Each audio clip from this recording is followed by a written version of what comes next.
We've just finished a segment on the left jab, and of course speed is paramount with the left jab. And many times people say to me, well, how do I increase the speed of my hands? How do I increase the speed of my left jab? Obviously part of it is genetic, but a large part of it also is the proper drills and the proper techniques.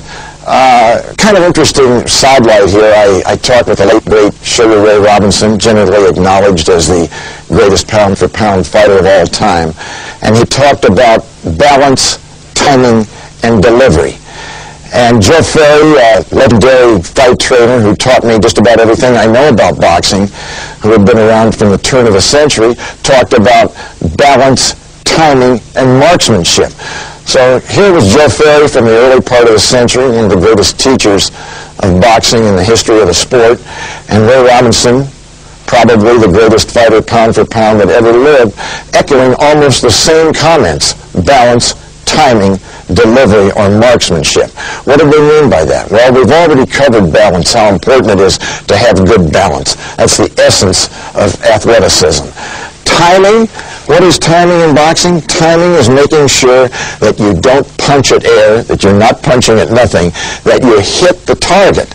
And the timing so that when the target is within striking distance, you're not hitting the target either too soon, where the punch is muffled and you can't extend your arm, or too late, you're too far from the target, so that the perfect striking range, which is with a bent elbow just about in this position and out, or if you have to reach too far, you've missed it. So that is timing. Hitting the target at the right time. Then, of course, they both talked about, they used a different term, but delivery, delivering the punch, delivering it accurately.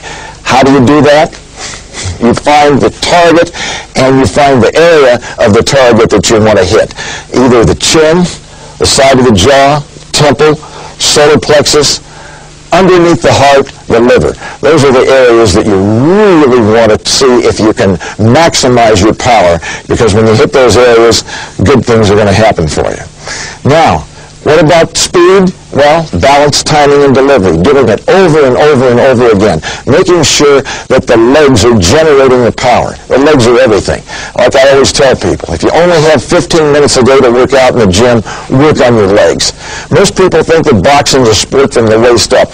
And in essence it is, because we're talking about hands delivering punches. Punching is boxing. But on the other hand, the legs generate everything. It's a leg sport, as most sports are. So anytime that you're going to work on something and you don't know what to work on your legs. Now, another point about hand speed. The Russian Olympic team around 25 years ago got into the area of using hand weights for their boxers to increase punching speed. They had some rather startling results as far as their own boxers were concerned, in that they found the hand speed that they generated through using very light hand weights was just incredible. How they did it, I will tell you. They took 1-pound weights, 2-pound weights, 3-pound weights, 4-pound weights. They used these weights in conjunction with various boxing maneuvers: the jab, the hook, the straight right hand, the uppercut, various defensive maneuvers.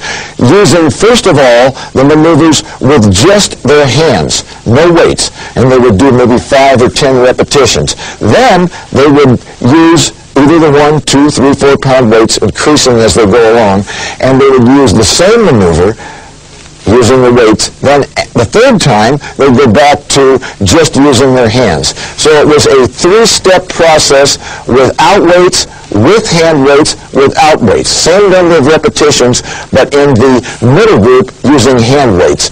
So you can try it out and see what happens. They had some great success with it. I've used it myself and found that it does help. But I still think that the most important thing is good timing, good reflexes, and good rhythm. Rhythm, one of the most underused terms in boxing, but it's everything. You must have rhythm. Rhythm to punch, rhythm to move. So keep those things in mind when you're trying to increase hand speed. Also, you can't throw too many jabs at the bag. Jab, jab, jab, jab, jab. And when you're throwing hundreds of jabs and you don't know what to do, then throw some more jabs.